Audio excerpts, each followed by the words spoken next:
Hello and thanks for watching Best Maths Tutors. I'm continuing to go through the Edexcel A-level paper from 2019. This is paper 1 and we're on question 4.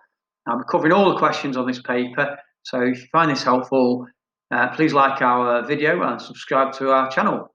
So what we're given is, we're given a curve which has got this equation, y equals 2 natural log of 8 minus x, and we've also got the straight line y equals x. So this is this straight line, and here's this y equals 2 log 8 minus x. So we're told that they intersect at this point here, and that the x coordinate of that is alpha. And what we've got to show initially is that alpha is between 3 and 4.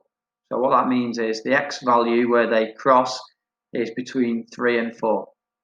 And what we're going to do is we're going to look for a sign change.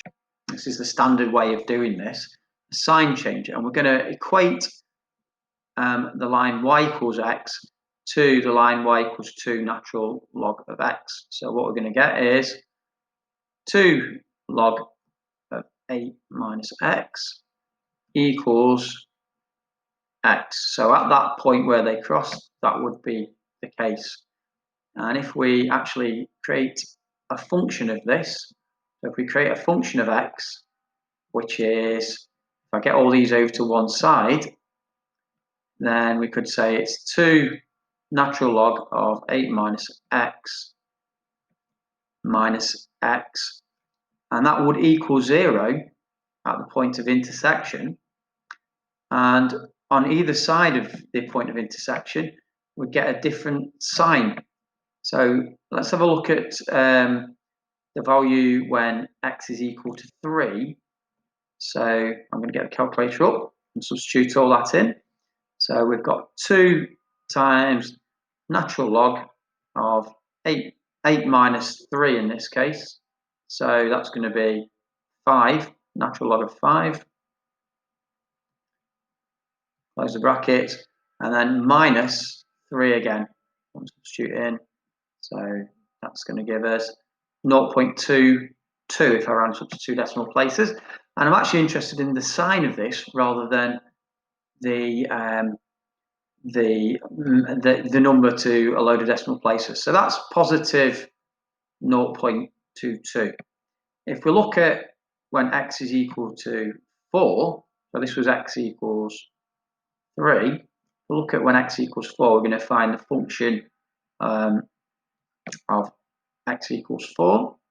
So this time we're going to be doing 2 log 8 minus 4 minus 4, so replacing the x by 4, and that's going to be 2 log of 4 take away 4.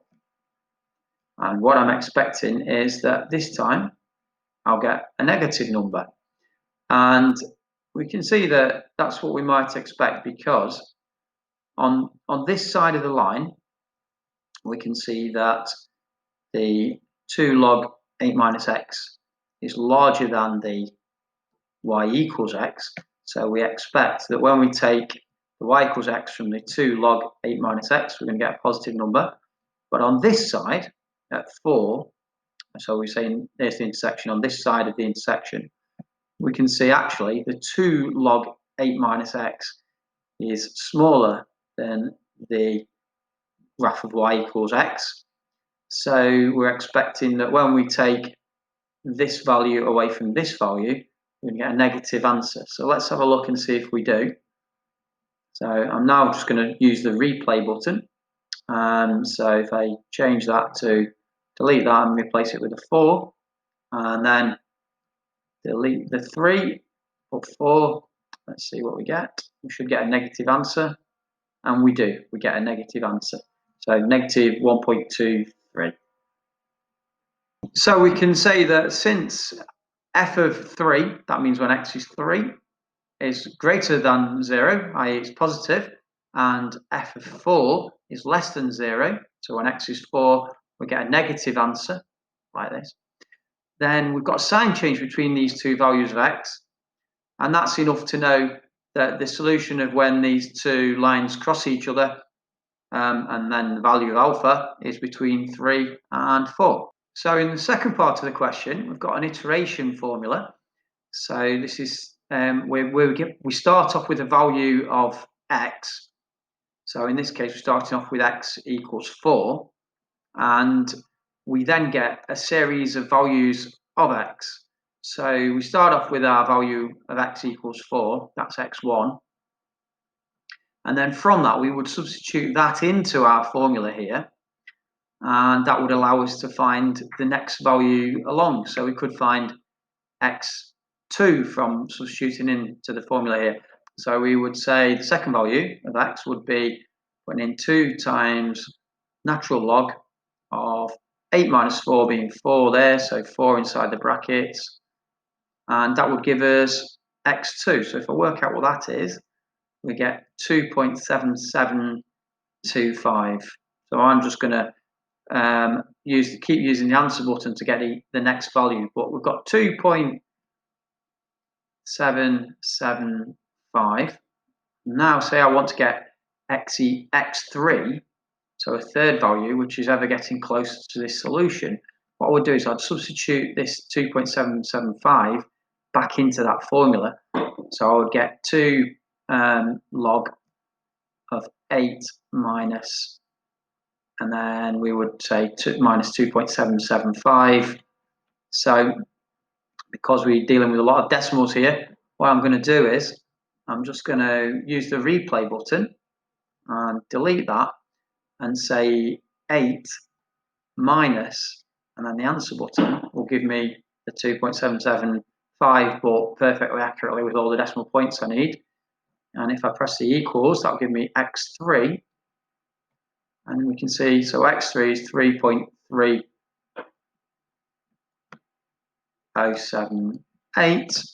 And if I want to get the next one, so x4, so ever getting closer to the true answer, then what I would do is I'd press the equals again, and that should give me the next one. And we can see, so 3.091. You can see these answers are all getting slightly closer together.